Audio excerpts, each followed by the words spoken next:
Donovan et al. Ini ingin tahu kalau dari AI researcher sendiri, mereka tuh punya kekhawatiran nggak ya tentang AI?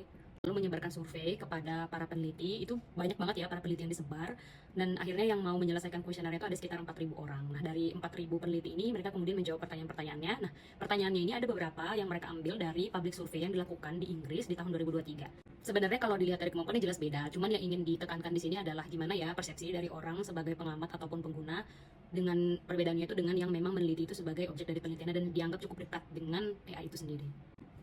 Dan hasilnya juga menunjukkan kalau mereka ya khawatir juga dengan keberadaan AI ini, tapi mereka menyampaikannya itu dengan lebih spesifik, dengan lebih banyak lagi jenis-jenis masalah yang mereka temui dengan menggunakan AI ini. Nah, kalau pakai grafik yang ini bisa kita lihat bahwa kalau AI researcher itu lebih positif untuk melihat dampaknya yang disebabkan oleh AI ini. Tapi di saat yang sama mereka juga mengakui bahwa AI itu memang banyak dampak negatifnya juga yang mereka tampilkan melalui grafik yang satunya. Selain memberikan pertanyaan yang sama seperti riset sebelumnya, mereka juga memberikan satu kesempatan bagi researcher itu untuk menjawab pertanyaan open text di mana mereka bisa menulis sendiri jawabannya.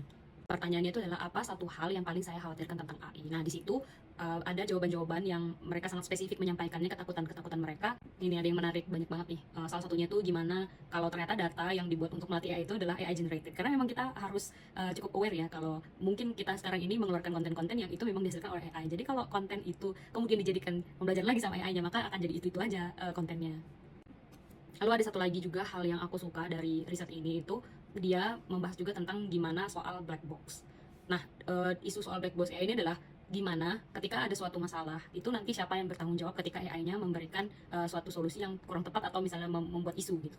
Nah, di sini bisa kita lihat pendapat-pendapat dari para ahli ini untuk siapa ya kira-kira yang bisa bertanggung jawab nanti. Nah, karena AI sistem sendiri itu benar-benar sebenarnya itu belum terlalu spesifik untuk tahunya itu jawabannya dari mana gitu loh. Mungkin bisa training datanya seperti ini, tapi pengolahannya seperti ini. Tapi nanti hasil akhirnya bisa jadi berbeda dan tidak sesuai dari prediksi yang digunakan gitu. Nah, ketika hal tersebut terjadi, siapa yang akan bertanggung jawab? Nah, itu tadi, dan pertanyaan yang muncul dari aku tuh adalah kayak kalau orang yang sudah memang mempelajari AI dan tahu aja itu masih khawatir, lalu gimana nih kita yang masih cukup standar pengetahuan tentang AI?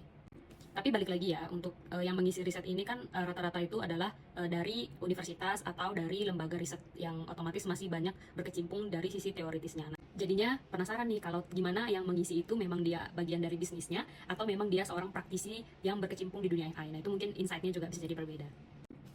Overall, aku suka riset ini karena dia memberikan insight kalau dari orang yang bekerja langsung berkaitan dengan bidang AI itu, memandang AI itu sendiri bagaimana dan apa harapan mereka ke depannya.